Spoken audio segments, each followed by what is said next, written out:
깊이 있는 시선으로 오늘을 바라보는 뉴스 퍼레이드 문을 엽니다. 네, 오늘의 주요 뉴스 보시겠습니다. 정부가 통보했던 전공의 복귀 시한이 오늘로 다가오면서 정부의 사법 절차도 초읽기에 들어갔습니다. 정부와 의사단체 간 강대강 대치 속에 정부가 전공의들과 직접 대화를 제안한 것으로 파악됐습니다.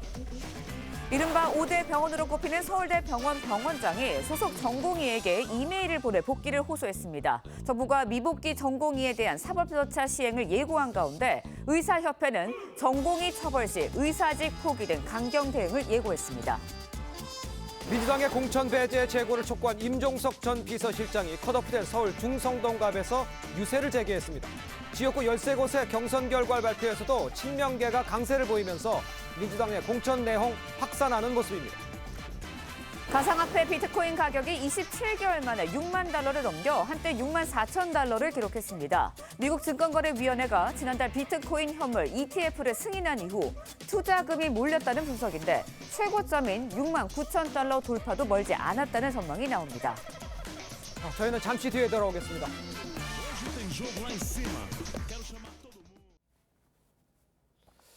시청자 여러분 안녕하십니까? 목요일 아침 뉴스 퍼레이드 이상목입니다.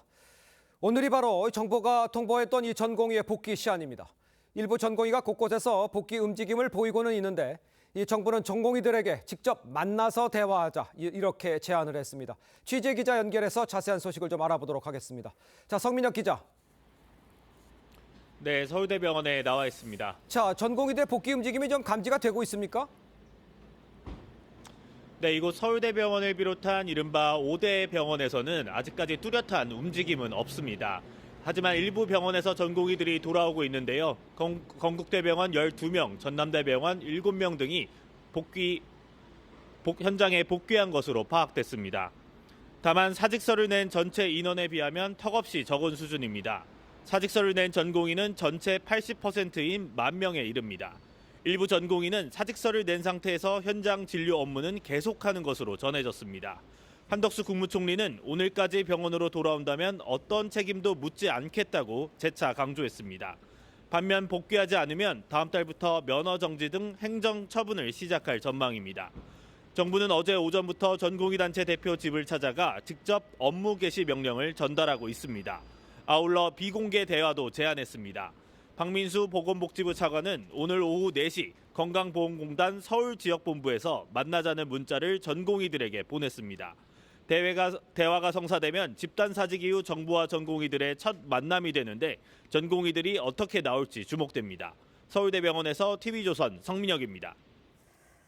정부가 전공의들의 복귀 시한을 오늘까지로 예고한 가운데 의료계의 분위기는 엇갈리고 있습니다. 5대 병원으로 꼽히는 서울대병원 병원장은 소속 전공의에게 복귀를 호소했고 의사협회는 미국기 전공의를 처벌하면 의사직까지 포기할 것이라며 강경 대응을 예고했습니다. 서영일 기자의 보도입니다.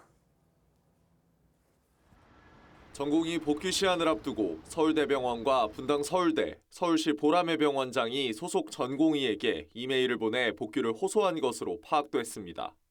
이들 병원장은 호소문에서 여러분의 진심은 충분히 전달됐다며 이제 여러분이 있어야 할 환자 곁으로 돌아와달라고 호소했습니다. 그러면서 중증, 응급 환자 등 많은 환자가 기다린다면서 저희 병원장은 왜곡된 필수 의료를 정상화시키도록 함께 노력하겠다고 강조했습니다. 서울대병원은 이른바 5대 병원 중 전공의 인원이 740명으로 가장 많고 보라매 병원도 운영합니다. 대한의사협회는 복귀 시한에도 쉽게 물러서지 않을 것임을 예고했습니다. 정부가 미복귀 전공의를 처벌하면 의사들이 직을 포기할 수 있다고 경고했습니다. 공직이, 개원이, 교수 등 모든 선배 의사들도 의혹을 포기하며 그들과 함께할 것입니다. 의협은 다음 달 3일 정부의 강경 대응 등을 성토하는 총궐기 대회도 개최할 예정입니다. 대통령실 관계자는 의사수는 정부가 결정할 사안으로 합의나 협상의 대상이 아니다는 입장을 고수했습니다. TV조선 서영일입니다. 네, 전해드린 대로 정부가 제시한 이 사직 전공의들에 대한 이 복귀 시한 오늘로 다가오면서 긴장감이 고조되고 있습니다. 네, 관련 내용 정혁진 변호사, 설주환 변호사와 함께 자세히 짚어보도록 하겠습니다. 안녕하십니까? 안녕하세요. 네, 반갑습니다. 자, 만약에 이 전공의들이 오늘까지도 집단 행동을 유지한다. 이러면 어떻게 되는 건지 먼저 정영진 변호사님께 설명을 좀 해주셔야 될 것 같아요. 일단은 법적 책임은요. 예. 민사 책임, 형사 책임, 행정적인 책임이 있을 수 있는데 네. 의료법 59조에 보면은 업무 개시 명령을 정부가 발할 수 있도록 되어 있어요. 예. 그다음에 이제 의료인은 이러한 업무 개시 명령에 대해서 거부할 수 없도록 그렇게 규정하고 있거든요. 네. 그래서 업무 개시 명령이 있었음에도 불구하고 의료인들이 따르지 않을 때에는 행정적인 책임으로 면허 자격 정지를 처할 수 있고요. 그다음에 이제 심지어 형사처벌까지 받을 수 있는데 징역 3년 이하 3천만 원 이하 벌금 이렇게 형사처벌까지 받을 수 있고요. 예. 그다음에 만약에 이제 실형이 나오게 되면 의사 면허 자체가 이제 박탈될 수도 있으니까 이게 법적 책임이 상당히 문제가 될 여지가 있는데 어쨌든지 간에 지금 정부에서는 오늘까지 네. 이제 복귀하도록 명령을 갖다가 할 것 같습니다. 그렇습니다. 네. 근데 저희가 앞서서도 전해드렸지만 의료계의 분위기는 좀 다른 것 같습니다. 서울대 병원장은 소속 전공의들을 향해서 환자 곁으로 돌아오라라면서 호소문을 낸 반면에 의사협회에서는 정부가 처벌을 본격화하면 의사직을 포기할 것이다라면서 강경하게 반응을 또 하고 있거든요. 어떻게 보시나요? 그러니까 지금 뭐 의료계에서 요구하는 것과 정부에서 시행하고자 하는 것은 약간 충돌이 있습니다. 의료계에서 요구를 하는 것은 의대 정원 2,000명의 매년 2,000명의 증원은 너무 과하다라는 부분과 그다음에 의료인의 어떤 의료 사고로 인했을 때 어떤 형사처벌이라든지 민형사처벌에 대한 어떤 감경 규정이라든지 이런 예. 부분에 대해서 요구를 하고 있는 것인데요. 네. 지금 의대 정원 증원과 관련해 가지고는 뭐 정부 입장은 2,000명 이하로는 절대 안 된다라고 하는 지금 강경한 태도로 가고 있습니다. 예, 네. 그렇지만은 지금 협회에서 의료계에서 지금 요구하는 것은 400명 내외는 가능할 수도 있다라는 어떤 협상의 여지는 있는 것이라고 보이거든요. 그렇다고 한다면 저는 이걸 서로 강경 대응을 할 것은 아니라고 보고요. 특히나 의료계에서 어떤 현업을 예를 들어서 뭐 환자를 돌보는 아니면 진료를 거부하는 상황에서 계속 자신들의 주장만 이어가서는 지금의 국민들의 여론과 정부의 태도로 봤을 때는 예. 아무래도 정부 입장이 국민들에 의해서 어떤 지지를 받을 확률이 높거든요. 네네. 그렇다고 한다면 저는 의료계에서도 현업을 유지하면서 어떤 협상을 이어가는 지금 태도로 바꿔야 되지 않을까. 예. 가장 중요한 것은 의료계를 대표할 수 있는 그리고 지금의 상황을 누가 제일 대표해서 목소리를 낼 수 있는가에 대한 대표성이 있는 어떤 그 단체의 어떤 협상자를 조금 고르는 게 중요하지 않을까라는 생각을 해봅니다. 그러니까 좀 의료계에서의 의료계를 그렇죠. 대표할 네. 만한 그러니까 말씀하시는 기존에는 거죠. 의사협회였었는데 맞아요. 지금 우리가 지금 파업을 주도하고 있는 것은 전공의 협의회거든요. 그렇다고 한다면 누가 정부와 대화를 실질적으로 하는 것이 옳은지에 대해서도 조금 정리될 필요도 있지 않나라는 생각해 봅니다. 알겠습니다. 자, 이런 가운데 제가 앞에서 전해드렸습니다만 일부 전공의들의 의료 현장으로 복귀하고 있다. 이런 소식도 지금 전해지고 있습니다. 어디서 어느 정도 상황을 좀 설명을 해주셔야 될 것 같아요. 아직 다수는 아니지만 네. 아직 다수는 그냥 복귀를 안 하고 있는 것 같아요. 하지만은 일부 복귀하는 전공의들이 있는데 건국대 병원에서 한 12명, 그다음에 전남대 병원에서도 7명, 충북대병원 6명, 제주대병원 1명 이렇게 복귀를 갖다 했다라고 하고요. 예. 그런데 정부가 오늘까지 시한을 뒀으니까 아마 오늘 상당수의 그 전공의들이 복귀하지 않을까 그렇게 기대를 해보고 중요한 거는요. 제가 봤을 때는 명분은 정부한테 있고 그렇기 때문에 국민들 대다수는 정부를 지지하고 있는 것이 아닌가. 예. 이러한 점들을 의료인들 알아야 될 것 같고요. 예. 참고로 옛날에는 사법시험 정원이 1년에 300명이었습니다. 네. 그런데 지금은 법조인들이 그 5배 이상이 배출되고 있거든요. 이러한 점들도 참고해야 될 것이 아닌가 싶습니다. 그렇습니다. 정부가 오늘 전공의들과의 대화를 하자라고 제안을 한 상태니까 어떻게 또 진행이 될지 지켜봐야 할 것 같고요. 다음 이야기도 해보도록 하겠습니다. 아내를 살해한 혐의로 기소된 대형 로펌 출신 변호사 측이 어제 재판에서 살해할 고의가 없었다라는 주장을 내놨습니다. 지난해 12월에 발생한 사건인데 먼저 사건 당시 어떤 상황이 있었던 건지 설명을 좀 해주세요. 네, 그러니까 지난해 12월이었었죠. 뭐 갑자기 어떤 사고, 그러니까 누군가 부부싸움 중에 죽었다라는 어떤 신고가 들어와서 이제 이게 수사가 진행이 된 건데요. 보니까 이 서울 종로구 아파트에서 이혼 소송을 제기한 후에 별거 중이던 남편이 아내를 어떤 살해한 것인데 이 가해자 예. 살해를 한 사람이 변호사, 현직 변호사이자 또 그 부친이 뭐 과거 유력한 정치인이었다라는 것으로 인해서 상당히 주목이 됐던 사건입니다. 그렇죠. 그런데 지금 이 사건이 기소가 돼서 지금 구속 기소가 돼 있는 상황인데 지금 피고인이죠. 이 예. 변호사 입장에서는 아내를 죽일 어떤 고의가 없었다라고 지금 재판에서 주장을 하고 있는 부분이라서 이 부분과 관련해 가지고는 법리적인 판단이 필요한 부분 같습니다. 알겠습니다. 네. 그러니까 이제 우발적으로 범행을 했다면 이제 결과가 처벌이 막 달라지겠죠.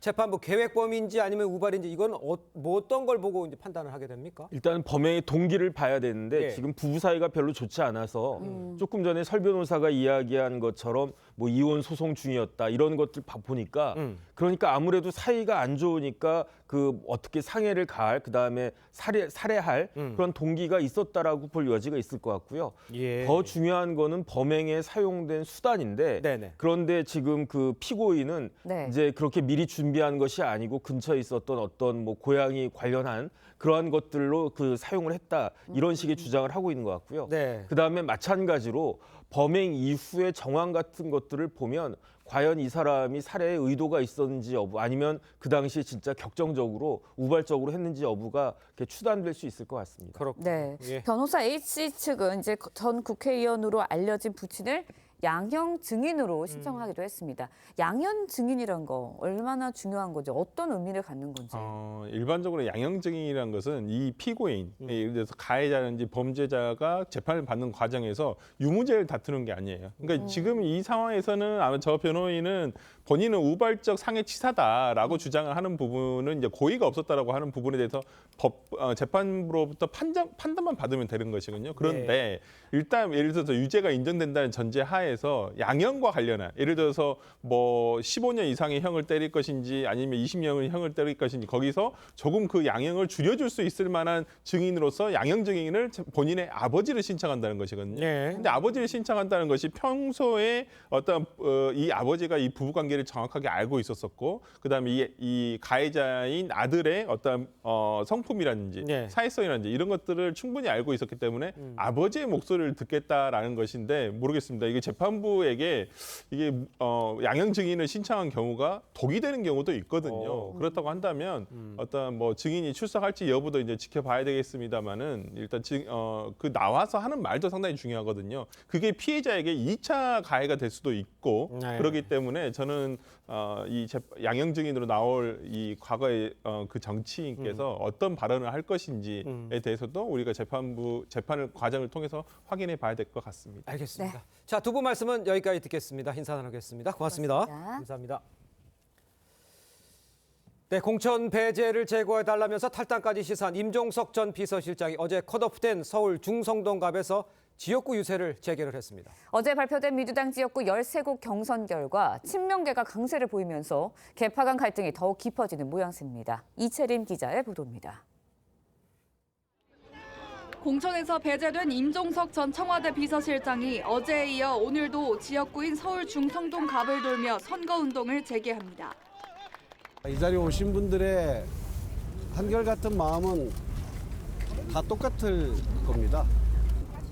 이 간절한 마음을 당 지도부에서 저는 받아주셨으면 합니다. 공천 배제 발표 직후 지도부에 재고를 요청했는데 답을 들은 뒤 거취를 결정하겠다는 겁니다. 친문 핵심인 홍영표 의원과 송갑석, 윤영찬 의원도 현장에서 힘을 실었습니다.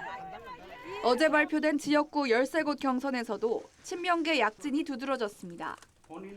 민주당의 텃밭으로 꼽히는 광주에서는 현역 3명이 경선에서 패배했지만 철험회 민영배 의원만 유일하게 살아남았습니다.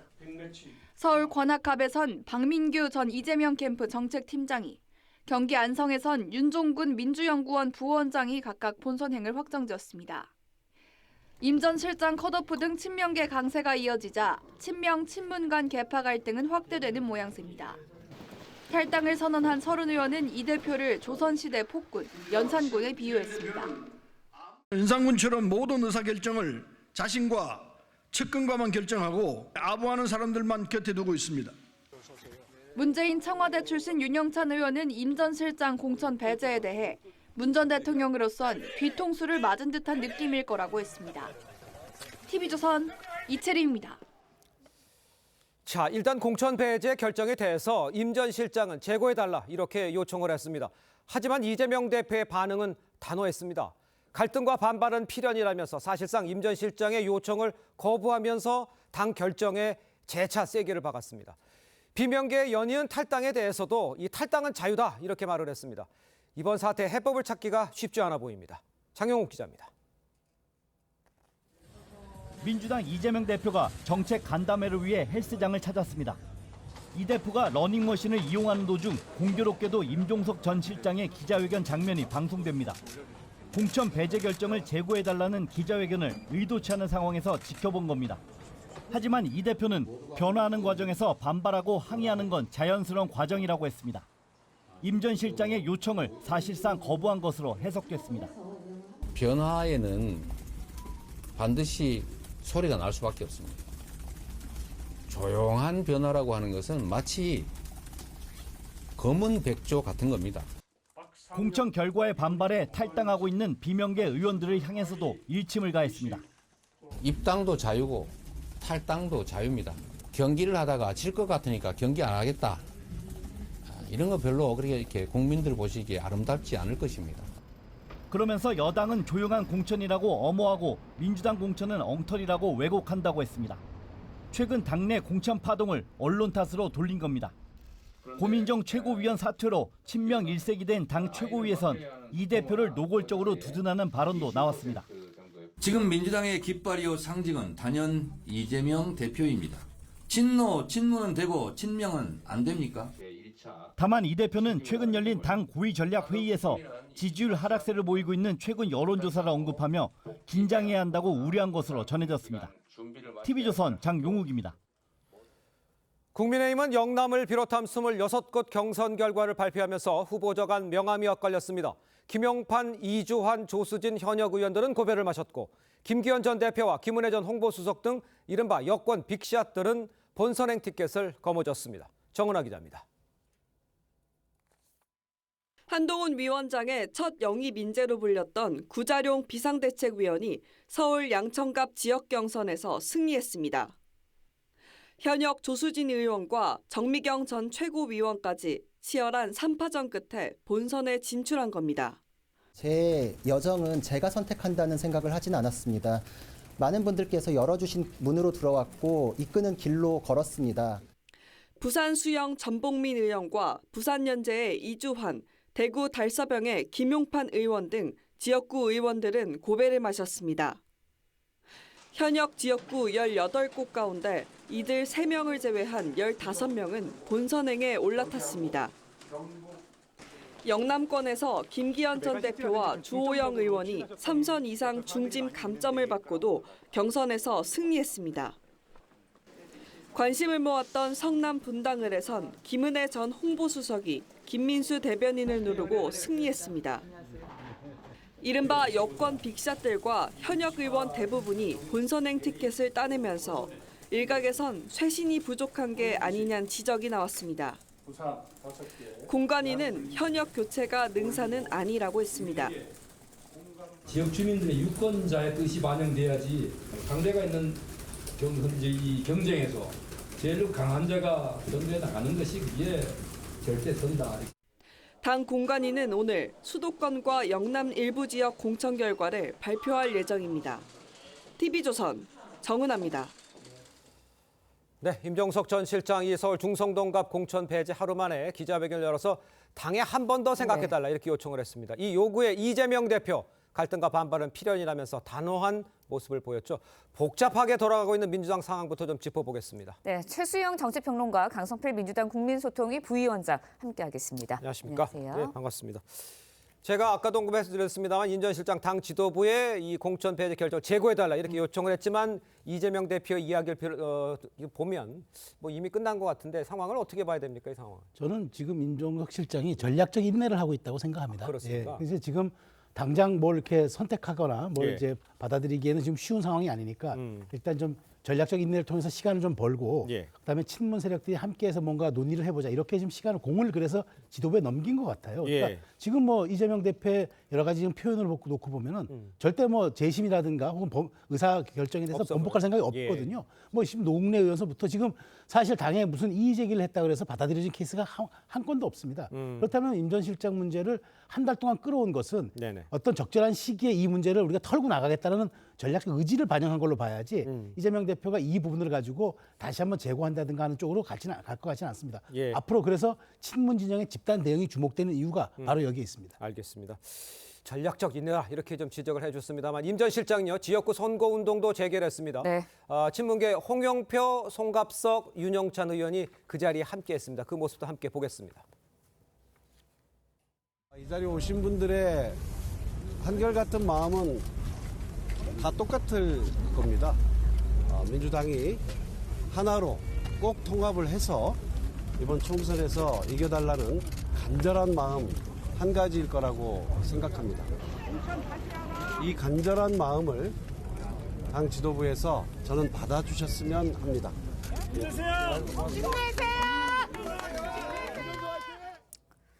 네, 근데 지금 상황을 좀 정리를 해보면 홍영표 의원의 지역구는 전략 지역이 되면서 사실상 컷오프 수순에 들어갔고요. 윤영찬 의원은 하위 10%, 송갑석 의원은 하위 20% 통보를 받은 것으로 알려졌습니다.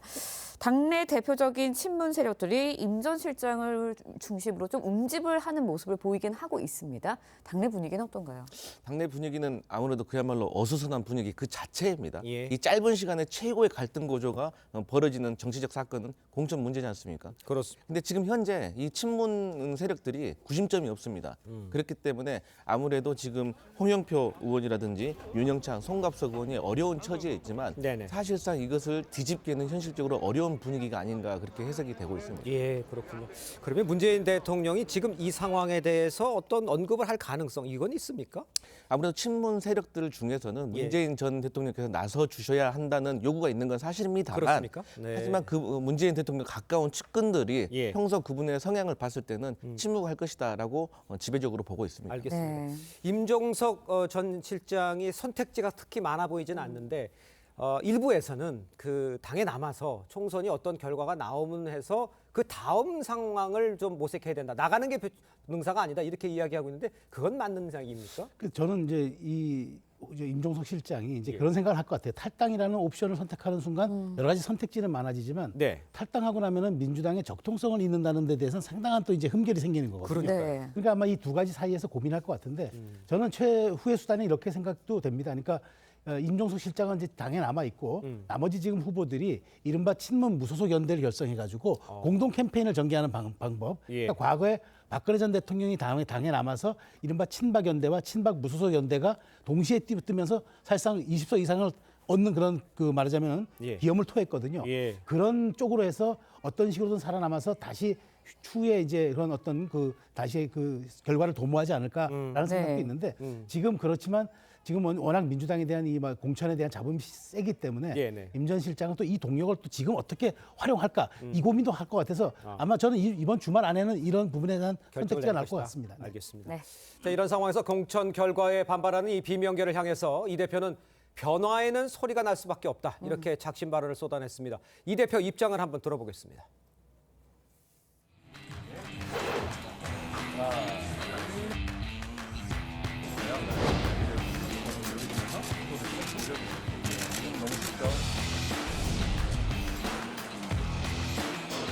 모두가 후보가 될 수는 없습니다.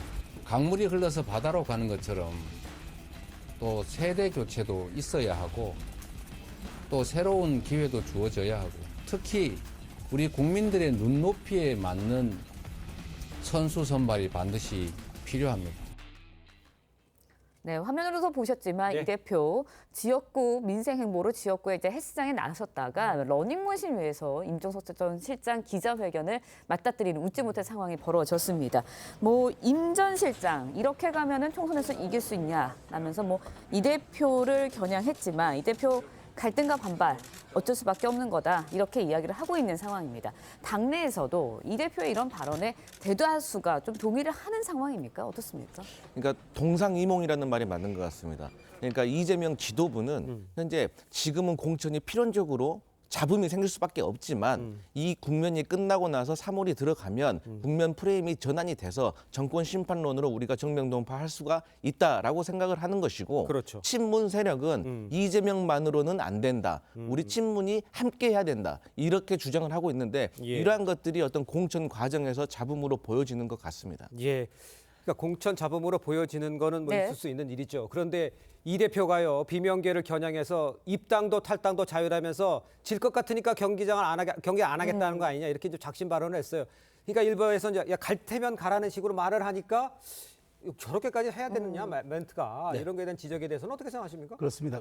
공천이 잘 되고 잘못되고 될 수 있습니다. 예. 근데 중요한 건 왜곡되는 건 이건 다른 문제거든요. 근데 지금 원래 공천을 이렇게 바꾸려 그러면 방향성은 비전과 명분을 둬야 하고 예. 그 수단은 소통과 설득이 돼야 그게 가능하지 않겠습니까? 근데 네네. 지금 민주당의 공천을 보면 일각에서는 삼무일불이라고 그래요. 그러니까 네. 무원칙, 무통합, 무목표에다가 불통만 있다. 예. 그래서 이런 지적은 제가 보기에 이 난장판 공천을 보면서 국민들은 대의민주주의의 붕괴를 보기 때문에 예. 이건 매우 심각하게 받아들여야 하지 이걸 일회성의 어떤 말하자면은 변화의 혁신이다, 변화와 혁신이다 이렇게 얘기하는 거는 저는 이거는 뭐 정말 그 올바른 표현 가치가 않아 보입니다. 그렇군요. 네. 어제 민주당 8차 공천 심사 결과도 발표를 했습니다. 예. 친문 행시 홍영표 의원, 금품수수 혐의를 받는 기동민 의원, 친명계인 안민석, 변재열 의원이 사실상 컷오프가 됐는데 이들이 이제 친명이라는 이유로 희생을 강요해서는 안 된다라고 반발을 하고 있습니다. 비명계 달래기 차원인가요? 어떻게 이렇게 또 컷오프가 됐어요? 근데 이제 아무래도 기계적인 균형을 조금 이루려고 했던 노력이 보이고 있습니다. 네네. 그런데 잘못된 건 뭐냐면 이러한 노력들을 후보자 검증위에서부터 저는 민주당에 실시를 했었어야 됐다. 그러니까 지금 일각에서 민주당 공천 파동에 두 가지 이유가 있는데 첫 번째는 구조적으로 달랠 수 있는 카드가 없다는 거. 두 번째로는 이재명 대표 측근들의 자기 희생이 없다는 점인 거거든요. 예. 일례로 우리가 국민의힘만 보더라도 어쨌든 형식적으로라도 뭐 장동혁 네. 사무총장이나 비서실장들이 경선을 하지 않습니까? 네네네. 그런데 민주당의 이재명 대표의 주변에 계신 분들은 그런 자기 희생이 없었다는 점이 친문 세력으로서는 친문을 배제하는 것이 아니냐라는 어떤 공천 파동의 근거를 빌미를 제공했다 이렇게 보여지는 거죠. 그러니까요. 네. 알겠습니다. 자, 이런 상황에 이제 대표적인 비명계죠. 서른 의원도 탈당 선언을 했습니다. 이 대표를 연산군에 비유를 했어요. 아부하는 사람들만 곁에 둔다 이렇게 강하게 비판했습니다. 글쎄요, 설 의원 발언은 뭐 그 전에도 뭐 옮길 수 있다라는 얘기도 있었습니다만 발언은 강한 것 같아요. 그렇습니다. 근데 사실 선 의원 발언이 뭐 사실 지금 탈당하는 입장에서 이재명 대표한테 고운 소리가 나올 수는 없겠죠. 근데 저는 서른 의원의 저 말에서 뭘 보느냐면은 원래 이 공천 상황에서 어떤 공정과 객관이 보여야 되는데 그게 보이진 않고 탐욕과 무원칙만 보인다는 게 네네. 지금 비명계 의원들의 얘기인 것 같아요. 공천은 원래 공정해야 하고 또 공정해 보여야 하는데 공정하지도 않고 공정해 보이지도 않다는 이 가장 큰 문제를 연산군에까지 비유하면서 한 것 같은데 저는 어쨌든 지금 민주당은 가장 큰 변곡점에 서 있다 이렇게 말씀드리겠습니다. 알겠습니다. 네, 민주당에서는 노무현 전 대통령의 사위죠. 곽상원 변호사, 친문 고민정, 윤건영 의원 등 다양하게 공천을 하고 있다. 이런 반박도 나오고 있습니다. 어떻게 보세요? 사실요, 이 친문 세력들 중에 은연중에 지금 마음은 어떤 게 있냐면요. 예. 지금 본선에 가신 분들도 있고 또 경선을 준비하시는 분들도 있어요. 맞아요. 근데 이분들은 이건 다 본인들은 살아남을 것 같은 거예요. 그런데 이런 잡음들이 계속해서 커지면 본인들의 본선에서 국민의힘과의 대결에서 안 좋은 영향을 미칠 것 같기 때문에 사실 잠자코 있는 면이 있습니다. 그 증거가 지난 의원총회에서 의원들이 절반밖에 나오지 않았다는 거예요.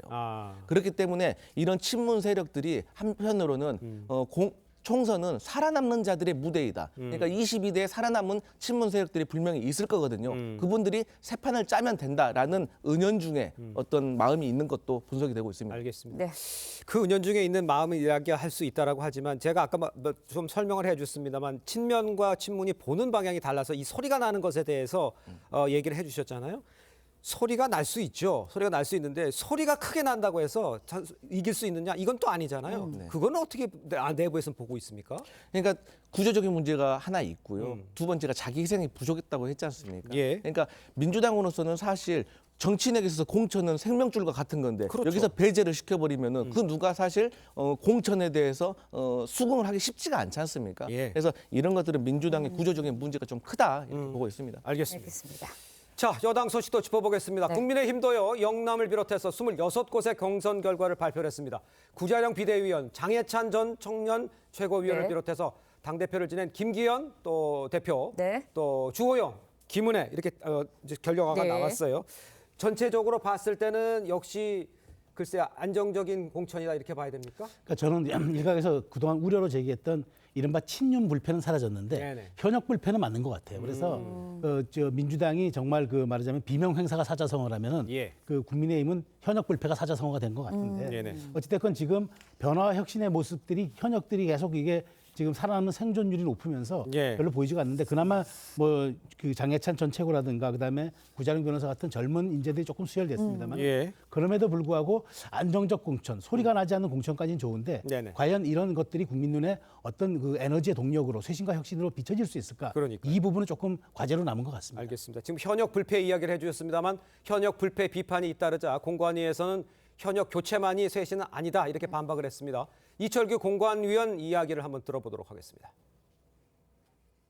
현역 교체라는 게 교체가 마치 지상에서 최고의 선인 것처럼 최고 선인 것처럼 생각하는데 그렇지 않은 선거는 이겨야 되는 겁니다. 제일 강한 자가 선거에 나가는 것이 그게 절대 선이다 이렇게 생각하지 자꾸만 현역을 바꾸지 않는 것이 쇄신이 안 된다라고 하는 말에는 동의할 수가 없습니다. 네, 앞서서 한동훈 위원장이 이기는 공천하겠다라고 이야기를 했고요. 친윤계 핵심이기도 한 이철규 공관위원장 이렇게 이야기를 했습니다. 강한 자가 선거 나가는 게 절대 선이다라고 말을 하기도 했는데 상대당 입장에서는 어떻게 듣고 계세요? 절반은 맞고 절반은 틀린 말입니다. 그러니까 강한 자가 당연히 선거 나가는 건 맞는데 이 말은 수도권에서는 맞는 말이고 비수도권에서는 틀린 말이에요. 그러니까 수도권에는 국민의힘 현역이 별로 없기 때문에 뭐 이런 말 현역들이 나가는 게 맞겠죠. 하지만 비수도권은 사실 어차피 국민의힘의 강세 지역이기 때문에 물갈이를 해줘야 되는 것이 맞아요. 근데 이렇게 현역을 교체하지 않은 이유는 무엇이냐? 민주당이 보기에는 어쨌든 김건희 여사 특검법과 관련해서 그 표가 이탈하는 걸 방지하기 위해서 두 번째로 그 이준석 신당에 대한 견제 이 두 가지 이유 때문에 어부지리로 현역들이 불패가 됐다 이렇게 보고 있습니다. 그러면 이제 앞으로 이제 TK라든가 이제 남은 지역에 대한 공천에서도 조금은 뒤로 밀어서 그 소위 말해서 김건희 특검 관련돼서 그거를 보면서 할 것이다 이렇게 보시는 거예요? 근데 지금 이미 국민의힘에서는요. 이 현역 불패라는 말이 이렇게 지배적으로 되면서 다음에 어떤 현역들이 공천에서 배제가 된다고 하더라도 그렇게 큰 숫자가 아닐 것이고 그 작은 숫자들도 어쨌든 지도부에 반발하기는 어려운 분위기가 이미 잡혀버렸다 이렇게 분석하고 있습니다. 알겠습니다. 자, 이런 가운데요. 여당이 텃밭인 이 강남과 영남에서 국민 추천제를 검토하고 있는 상황입니다. 공천 갈등의 불씨가 될 수 있다 이런 평가도 나오는데 글쎄요, 뭔가 좀 변화된 모습, 너무 안정적이다 이런 것에 대해서 이런 것들이 좀 필요하다 이렇게 봐야 되는 거죠. 그러니까 그 정당이 공천을 하는 방법은 두 가지가 있습니다. 일반 제도의 길이 있는데 제도의 길은 뭐냐면 이제 오픈 프라이머리 같은 이제 경선 절차를 통해서 사람을 정하는 겁니다. 지금 국민의힘이 택한 방식이죠. 두 번째가 사람의 길이 있는데 이거는 전략적으로 전략 공천을 하거나 단수 공천을 당의 지도부의 의중대로 하는 겁니다. 이게 사람의 길인데 이거는 인위적인 물갈이가 쉽습니다. 근데 이게 또 잘못 운용하면 반발이 또 세죠.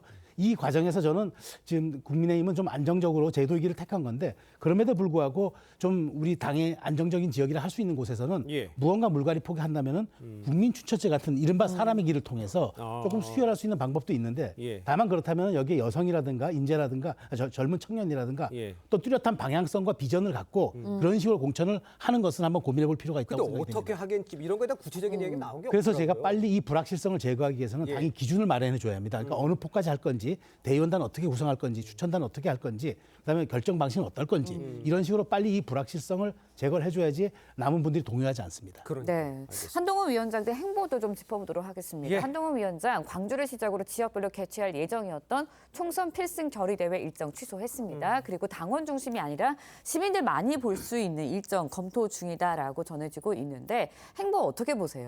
네, 저는 국민의힘으로서 어쨌든 강세적이 아닌 호남을 방문하는 것은 전 좋은 일이라고 생각을 합니다. 또 지도자가 많은 민심을 경청하는 기회를 많이 갖는 것도 긍정적인 일이에요. 다만 이번에 광주에 가셨을 때는 시민들을 만나는 것도 좋지만 광주시장을 한번 면담을 해가지고 광주 지역에 어떤 현안이 있는지를 한번 들어보고 또 국민의힘 차원에서 적극적으로 협조를 약속하는 것도 광주 시민들이 보기에는 좋아하실 것 같다 이렇게 보고 있습니다. 알겠습니다. 자, 이번에는 제3지대 이야기도 함께 해보도록 하겠습니다. 개혁신당 이준석 대표가요, 거대 양당의 선거 공천을 놓고 여의도 사람들끼리 탐욕 경쟁하고 있다 이런 주장을 내렸습니다. 거대 양당 공천 윤곽이 이제 속속 드러나면서 탈당한 의원도 좀 많아지고 있는 상황인데 글쎄 제3지대 그러니까 뭐 동력이 떨어졌다 이런 지적도 있기는 합니다만 어떻게 변화가 있을 수 있을까요? 저는 기본적으로 이제 그 지금 양당이 공천의 문제에 있어서는 민주당이 훨씬 파열음이 있고 국민의힘은 좀 조용한 편인데 어쨌든 지금 또 제3지대도 분화가 또 되지 않았습니까? 이낙연의 새로운 미래와 이준석의 개혁신당. 근데 제가 보기에 이삭죽기라는 표현이 참 좀 그렇긴 한데 어쨌든 국민의힘 입장에서는 이준석 대표 입장에서는 국민의힘의 이탈자가 좀 많이 나와줘야 되는데 그게 좀 현실적으로 녹록치 않아 보이고 오히려 이낙연 대표 새로운 미래는 지금 민주당의 이탈자를 받아들일 수 있는 원심력이 좀 생겼어요. 그 두 가지 차이가 좀 공존하는 건데 어쨌든 이 제3지대가 양쪽에 있는 모두 이탈자들을 끌어들일 수 있는 제3지대 빅텐트는 사라졌기 때문에 이제는 각자가 얼만큼 도생할 수 있는 그런 경쟁력을 갖추느냐가 이제는 관건이 됐습니다. 네. 새로운 미래 측에서도 입장에서도 이제 민주당 탈당 의원들이나 뭐 야당 출신 인사들 어느 정도 끌어모을 수 있나 여기에 관심을 줄 수밖에 없을 것 같거든요. 민주당 입장에서도 이 부분이 신경이 쓰일 수밖에 없을 것 같고요. 어떻게 예상하시나요? 저는 민주당에서 탈당자가 나올 수는 있죠. 근데 그 탈당하신 분들이 이낙연 대표의 신당으로 간다는 것은 저는 아주 많아야 한 자릿수 이내라고 보고 있습니다. 그렇습니까? 왜냐하면 수도권에서는 그 신당에 가거나 무소속으로 출마를 했을 때 앞으로 당선 가능성이 매우 낮습니다. 그럴 바에는 차라리 절치부심하는 마음으로 남아서 다음 기회를 노리는 것이 현실적이고요. 또 이제 신당 같은 경우는 자꾸 이 본인이 원래 있었던 진영에 있는 표를 가져오려는 노력보다는 중도 무당층에 있는 표를 확장시키는 노력을 해야지 그 다음에 나중에 지지자들도 따라와서 예를 들어서 지역구에는 뭐 민주당이나 국민의힘을 선택을 하고 비례대표는 이준석이나 이낙연 신당을 선택하는 이런 전략이 효과적이지 않을까 그렇게 보고 있습니다. 알겠습니다. 자, 이런 상황에서 이제 이준석 대표가요 대구로 갈지 또 뭐 화성 동탄에서 출마할지 뭐 이거 가능성 여러 가지 열려 있다고 합니다. 이준석 대표가 지역구에 출마는 해야 되는 건지 아니면 어디로 가는 게 맞는 건지 이런 것에 대해서는 밖에서는 어떻게 보십니까? 그 이준석 대표가 만일 이제 그 비례로 가잖아요. 그러면 이 정당 비례정당이 되는 거예요. 그러면 이건 의미가 없죠. 그러면 그 김종인 위원장 같은 분을 뭐하러 영입했습니까? 그래서 그런 측면에서 저는 동탄 가능성이 높다고 봐요. 왜냐하면 내가 젊은 지역 인구 분포에다가 바로 옆 지역구에 이원우 의원 있죠. 그 옆에 또 양향자 의원이 용인갑입니다. 그래서 이른바 수원의 그 남부벨트를 통해서 젊은 혁신의 바람을 한번 이준석 대표가 할 건지 그걸 고민하고 있는 것 같습니다. 근데 거기가 화성을이라고 정인가요? 그 분당 분구가 되는 거죠. 이게 선거법 오늘 아마 통과될 것 같은데 그 통과가 될 때 이게 분구가 아마 확정이 될 겁니다. 그렇다면 이제 출마 가능성이 더 높아지겠죠. 알겠습니다. 자, 두 분 말씀은 여기까지 듣겠습니다. 고맙습니다. 고맙습니다. 네, 가상화폐 비트코인 가격이 27개월 만인 6만 달러를 넘겨 한때 6만 4천 달러를 기록을 했습니다. 네, 미국 증권거래위원회가 지난달 비트코인 현물 ETF를 승인한 이후 투자금이 몰린 것으로 분석이 되는데요. 최고점 6만 9천 달러 돌파가 멀지 않았다는 전망도 나오고 있습니다. 서영일 기자의 보도입니다. 현지 시간 28일 비트코인 가격이 6만 달러, 우리 돈 약 8천만 원을 넘겼습니다. 6만 달러 선을 넘긴 건 2021년 11월 이후 27개월 만입니다. 12일 5만 달러를 넘어선 이후 16일 만에 20% 이상 급등한 건데 한때 6만 4천 달러까지 올라 2021년 최고점이던 6만 9천 달러 돌파까지 가시권에 두고 있습니다. 이런 가격 상승은 11일부터 거래된 비트코인 현물 ETF 승인이 이끌고 있다고 전문가들은 지적합니다. Bitcoin ETFs have been approved. The SEC just putting out. We do expect them to start trading tomorrow. 4월 예상되는 발행량 감소도 투자 심리를 자극했다는 분석도 나옵니다. 자금이 현물 ETF로 많이 유입이 됐고요. 또 공급 측면에서 보게 되면 그 비트코인 반감기에 접어들었다는 부분도 가격 상승 요인으로 좀. 비트코인 시가총액은 그 사이 1조 1천억 달러를 넘어섰고 가상자산 전체 시가총액은 2조 달러를 넘겼습니다. 이는 아마존과 구글, 엔비디아의 시가총액보다도 많습니다. TV조선 서영일입니다. 네, 전해드린 대로 마크 저커버그 메타 최고 경영자 국내 기업들을 만나서 미래 분야 협력 방안을 논의를 했습니다. 네, 관련 내용 석병원 이화여대 경제학과 교수와 함께 자세히 짚어보도록 하겠습니다. 안녕하십니까? 안녕하십니까? 교수님, 그 저커버그가 LG전자 경영진을 네. 만났어요. 뭐를 주로 의논을 했습니까? 예, 가장 중요한 것은 양사의 차세대 XR이라고 해서 확장현실이라고 하는데요. 확장현실 기기 개발 문제를 논의한 것입니다. 그래서 확장현실이라는 개념이 생소하실 텐데요. 기존에 그 가상현실이라는 개념이 있었습니다. 네. 컴퓨터로 만들어 놓은 가상의 세계에서 사람이 실제와 같은 체험을 하는 것인데요. 그거에 더해서 이제 증강현실이라는 것은 가상의 물체를 현실 세계에 겹쳐서 보여주는 기술이 있고요. 그다음에 이 가상현실과 증강현실을 합친 거를 혼합현실이라고 해서 현실 세계의 이 가상 물체를 가져와서 우리가 상호작용을 할 수 있는 기술이 있습니다. 그래서 가상으로 만든 뭐 강아지를 이 스튜디오에 겹쳐서 보여주면서 강아지와 사람이 서로 상호작용을 할 수 있게 하는 기술이죠. 이거를 다 합쳐놓은 게 확장 현실입니다. 심지어 이 상호작용을 더 강화해서 간접 체험을 할 수 있게 하는 거기 때문에 앞으로 뭐 교육이라든지 이런 것에 널리 활용할 수 있는 신기술인데요. 이 양사의 차세대 확장현실 기기를 개발하는 데 있어서의 그 협력을 논의한 것으로 보이고요. 그다음에 메타와 협력한 LG전자가 협력한 이 기기 제품이 2025년에 출시될 것으로 지금 전망을 하고 있습니다. 그래서 이 XR 기기뿐만 아니라 플랫폼과 콘텐츠 역량까지 전방위적으로 논의를 한 것으로 보입니다. 네, 구체적으로 어떤 제품이 나올지 굉장히 관심이 쏠리고 있는데 그렇다면 LG전자와 메타와의 협업을 위해서 구체적으로 어떤 준비를 하고 있는 건가요? 예, 먼저 세 가지 준비를 하고 있는데요. 첫 번째는 LG전자가 그동안에 XR 조직을 갖다가 조직 개편을 단행해가지고요. 홈 엔터테인먼트 사업본부 산하 사업부로 옮겼습니다. 그러니까 제품 출시가 임박했다는 것을 시사하고요. 두 번째는 이 XR 기기 산업 관련 상품 기획과 영업 담당자를 모집을 했고요. 그다음에 생산 인력 역시 마지막으로 모집을 했습니다. 그러니까 뭐 출시하고 판매가 임박했다는 것을 시사하고 있습니다. 이재용 삼성전자 회장과도 회동을 가졌다고 하는데 이번에 아까 XR 기기 이번에는 AI 반도체 확보 이걸 또 집중 논의했다. 이거 설명해 주셔야 돼요. 그렇습니다. 지금 이재용 삼성전자 회장하고는 AI 반도체와 XR 사업 관련 협력 방안에 대해서 논의한 것으로 알려져 있는데요. 삼성전자가 다 아시겠지만 그 파운드리 반도체 위탁 생산 점유율 세계 2위인 만큼 그 메타가 개발 중인 또 차세대 언어 모델 라마 3라는 것이 있습니다. 그 구동에 필요한 AI 칩 생산과 관련한 협력 방안을 논의했을 것으로 보입니다. 그래서 메타가 지금 인간 지능에 가깝거나 인간 지능을 뛰어넘는 차세대 범용 인공지능을 자체적으로 구축할 것을 계획하고 있습니다. 그래서 이를 위해서는 지금 엔비디아가 사실 지금 80% 가까이 독점 공급을 하고 있는 AI 칩 이 필요하거든요. 그러다 보니까 이 AI 칩이 공급도 부족하고 가격도 지금 천정부지로 오르고 있습니다. 그래서 지금 메타를 비롯해서 많은 빅테크 기업들이 AI 칩을 자체 제작하고자 하는데요. 그러면 삼성전자의 이 반도체 위탁 생산 기술 도 필요하기 때문에 이런 부분에 대해서 협력 방안을 논의한 것으로 보입니다. 네, 올해의 키워드 뭐 AI다라고 해도 과언이 아니라고 얘기들이 나오고 있는데 AI 이 시대가 열리면서 이 분야의 건물들 잇따라 우리나라를 방문하고 찾고 있습니다. 국내 반도체 업체들이 그만큼 주목을 받고 있는데 그 이유 정확히 뭔가요? 가장 중요한 이유는 삼성전자와 SK 하이닉스가 글로벌 고대역 폭 메모리 반도체죠. HBM이라고 하는데 이게 아까 말씀드린 AI 칩에 들어가는 핵심 부품입니다. 이 고대역 폭 메모리 시장에서 대체 불가의 입지를 이미 구축을 했기 때문입니다. 지난해 기준으로 봤을 때요. 삼성전자와 SK 하이닉스가 HBM의 글로벌 시장 점유율이 SK 하이닉스는 50%, 삼성전자는 40%로 90%를 점유하고 있습니다. 나머지 10%는 미국의 마이크론인데 이렇게 양사가 HBM 시장을 점유하고 있기 때문에 지금 자체 AI 칩을 제작하고자 하는 샘 올트먼 오픈 AI 회장, 그다음에 이번에 마크 저커버그 메타 회장이 방문을 하고 있습니다.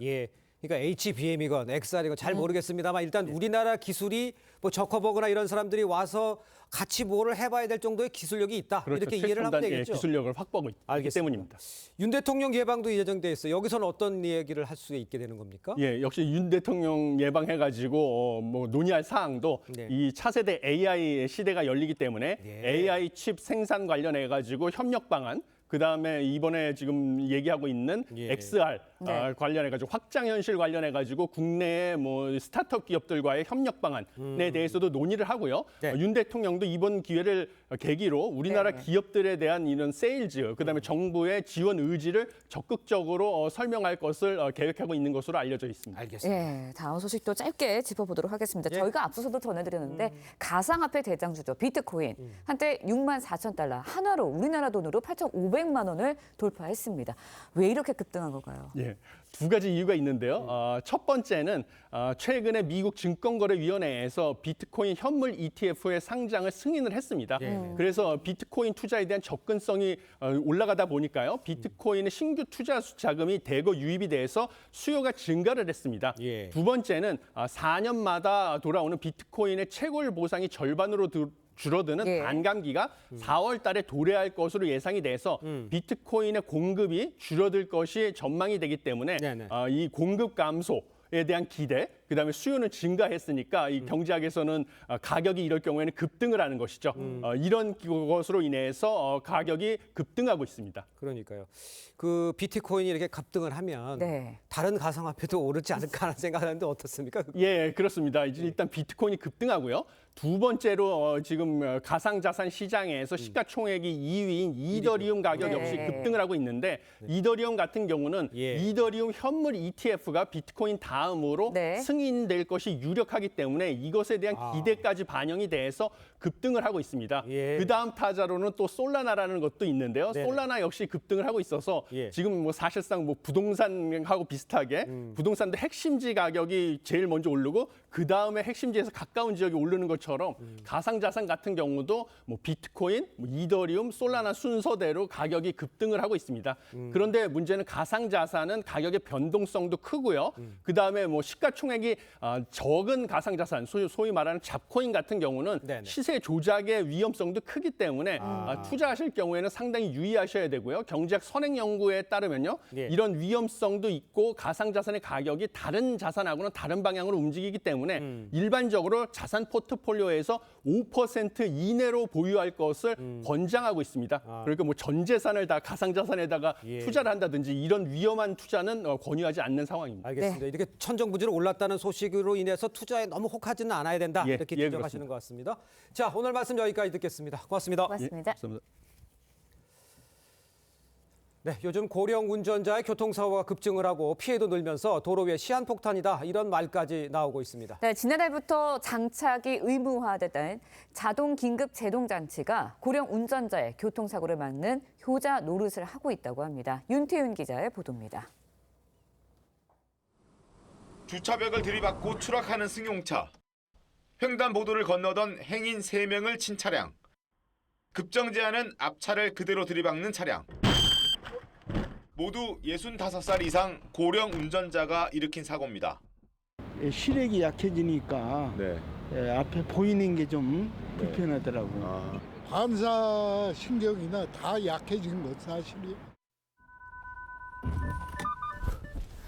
지금처럼 앞 차량이 급제동하는 돌발 상황에 대처하지 못해 발생하는 추돌 사고의 증가율은 65세 이상 고령 운전자가 14.4%로 평균 증가율의 5배 이상 높습니다. 정부는 이런 추돌 사고를 줄이기 위해서 지난해부터 모든 차량에 자동 긴급 제동 장치 설치를 의무화했습니다. 운전자가 브레이크를 밟지 않더라도 추돌 직전에 자동으로 제동을 걸어주는 원리인데 고령 운전자 교통사고를 20% 넘게 줄이는 효과가 있었습니다. 하지만 이 장치를 장착한 차를 소유하고 있는 고령 운전자는 10명 가운데 2명에 불과합니다.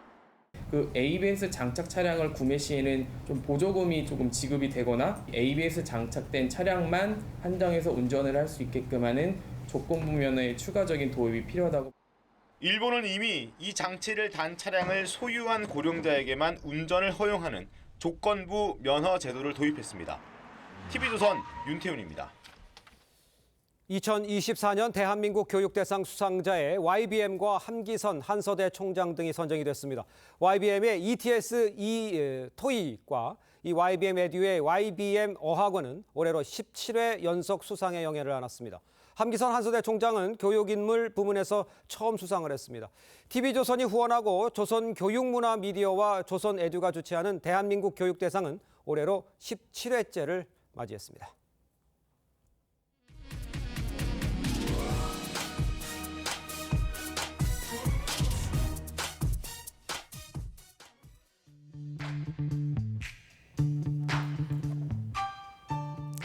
렌즈에 담긴 그 순간 그 의미를 짚어보는 시간이죠. 사진 기자가 선택한 아침의 한 장입니다. 오늘은 조선일보 사진부 고운호 기자와 함께합니다. 안녕하세요. 안녕하십니까. 오늘 아침에 볼 사진 어떤 건가요? 네, 대전 주택가에서 시민들이 태극기 개양 캠페인을 하는 장면입니다. 내일은 제105주년 3.1절입니다. 전국에서 태극기와 함께 호국 영령을 기리는 행사가 열렸는데요. 현장의 사진들 함께 보시죠. 서울 용산구 효창공원에서 관계자가 나무에 태극기를 달고 있습니다. 효창공원은 백범 김구 선생을 비롯한 선열들의 묘역이 있는 곳입니다. 수원시청에서 유치원생들이 태극기를 들고 힘차게 만세 삼창을 합니다. 포항 영일대 백사장에서 서예가 김동욱 씨가 태극기를 그리는 퍼포먼스를 하는 장면을 드론으로 담았습니다. 네, 요즘 국경일에 태극기를 개양하는 가구가 줄고 있는데요. 아이디어로 해결한 태극기가 발명되었다고요? 네. 태극기를 사랑하는 한 주부가 일명 뾱뾱이 태극기를 만들었습니다. 40대 주부 서영란 씨가 그 주인공인데요. 태극기 네 기퉁이에 흡착식 고무를 부착해 창문에 붙일 수 있게 만들었습니다. 통유리거나 반쯤만 열려 태극기를 달기 어려운 점을 아이디어로 해결한 겁니다. 날씨에도 구애받지 않아 마을 주민과 군부대에서 많은 관심을 보인다고 합니다. 나라를 사랑하는 아이디어가 돋보이는 태극기였네요. 조국을 위해 헌신한 분들의 희생, 가슴 깊이 기억합니다. 지금까지 아침의 한 장이었습니다. 2월의 마지막 날 전국이 흐린 가운데 충청 이남으로 비나 눈이 내리겠습니다. 현재는 제주와 남부지방에 비가 내리고 있는데요. 예상되는 강수량은 제주도에 10에서 40mm, 전남과 경남에 5에서 20mm의 비가 예상됩니다. 기온이 낮은 산지나 일부 지역으로는 눈으로 내리겠는데요. 대설주의보가 발효 중인 제주도에는 최대 8cm의 눈이 내려 쌓이겠습니다. 이번 눈과 비는 밤이면 대부분 그치겠습니다. 오늘 한낮 기온 어제보다 낮습니다. 서울과 대전이 8도, 대구와 울산 7도 예상됩니다. 오늘 밤 비가 그친 뒤에는 북서쪽에서 찬 공기가 내려오겠는데요. 3일절인 내일 서울의 아침 기온이 영하 6도까지 뚝 떨어지겠고요. 낮에도 영하권에 머물며 종일 춥겠습니다. 토요일에도 아침 기온 영하 7도까지 내려가겠습니다. 토요일 늦은 오후부터 밤사이 중부지방에 눈이나 비가 내리겠습니다. 날씨였습니다. 네, 이상으로 목요일 뉴스 퍼레이드 마칩니다. 네, 저희는 다음 주 월요일 아침 7시 30분에 다시 찾아뵙겠습니다. 시청해주신 여러분 고맙습니다.